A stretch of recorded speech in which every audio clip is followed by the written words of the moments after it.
અહેમદાબાદ મિત્ર ન્યૂઝમાં આપનું સ્વાગત છે। વડોદરા શહેરના વાઘોડિયા ચોકડીથી વાઘોડિયા જવાના મુખ્ય માર્ગ પર ફાયરિંગની ઘટના બની હતી। મોડી રાત્રે ગાર્મેન્ટનો વ્યવસાય કરતા અને મૂળ દિલ્હીના યુવક પર અજાણ્યા બાઇક સવાર શખ્સોએ ફાયરિંગ કરતા ચકચાર મચી જવા પામી। આ બનાવમાં કાર ચાલક યુવકને ખભાના ભાગે ગોળી વાગતા ગંભીર રીતે ઇજાગ્રસ્ત થતા તેને હોસ્પિટલ ખસેડવામાં આવ્યો। વાઘોડિયા ચોકડી પાસે આશિષ કુમાર નામના 37 વર્ષીય વેપારીને રોકી હુમલાખોરોએ તેના ખભામાં ગોળી મારી હતી। ઘટના બાદ ગંભીર ઇજાગ્રસ્ત યુવકને લોહીલુહાણ હાલતમાં જોતા આસપાસના લોકો દોડી આવ્યા। હુમલાખોરો ઘટનાને અંજામ આપી તરત જ ફરાર થઈ ગયા હતા। ગંભીર યુવકને સારવાર માટે હોસ્પિટલ ખસેડવામાં આવ્યો છે। સ્થાનિક લોકોની મદદથી ઇજાગ્રસ્ત યુવકને તાત્કાલિક એસએસજી હોસ્પિટલ ખસેડવામાં આવ્યો, ત્યાંથી તેને વધુ સારવાર માટે ખાનગી હોસ્પિટલમાં રેફર કરવામાં આવ્યો। ઘટનાને લઈ વડોદરા શહેર અને ગ્રામ્ય પોલીસ તેમજ એફએસએલની ટીમે ઘટના સ્થળે પહોંચી પુરાવા એકત્ર કર્યા।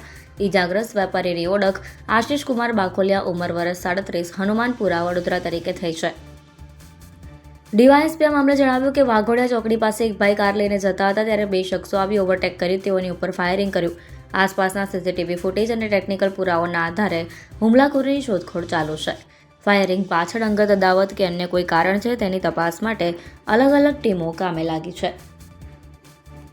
વડોદરા શહેરની વાઘોડિયા ચોકડી ઉપર એક ભાઈ વ્યક્તિ પોતાની 4 વ્હીલ કારમાં જતા હતા। એમને ઓવરટેક કરી બાઇક ઉપર બે જણ આવી એમને ફાયરિંગ કરેલું છે। એમને જમણા ખભા ઉપર ગોળી વાગી છે। હાલ એસએસજીમાં સારવાર હેઠળ છે અને વડોદરા ગ્રામ્ય પોલીસ અધિક્ષક સાહેબના માર્ગદર્શન નીચે એલસીબી, એસઓજી, અમારું ડિવિઝન, ડીવાયએસપી ઓફિસ અને સમગ્ર જિલ્લા વડોદરા જિલ્લાની પોલીસની ટીમ, તમામ થાણા અધિકારીઓ આ તપાસમાં લાગેલા છે। સાથે સાથે શહેર પોલીસ પણ મદદમાં છે સાથે જ।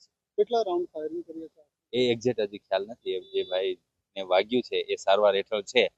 એ જ્યારે થોડા વ્યવસ્થિત થશે અને સ્ટેટમેન્ટ આપશે ત્યારે ખ્યાલ આવશે। હાલ તપાસ ચાલુ છે, સીસીટીવી કેમેરા જોવાની પ્રક્રિયા ચાલુ છે। શહેર અને ગ્રામ્ય પોલીસ બંને સાથે મળી અને આમાં લાગી ગયેલા છે તપાસમાં। અહેમદાબાદ મિત્ર ન્યૂઝની યુટ્યુબ ચેનલને સબસ્ક્રાઇબ કરો અને બેલ આઇકોન જરૂરથી દબાવો, જેથી દરેક મહત્વના વિડીયોની નોટિફિકેશન તમને મળતી રહે।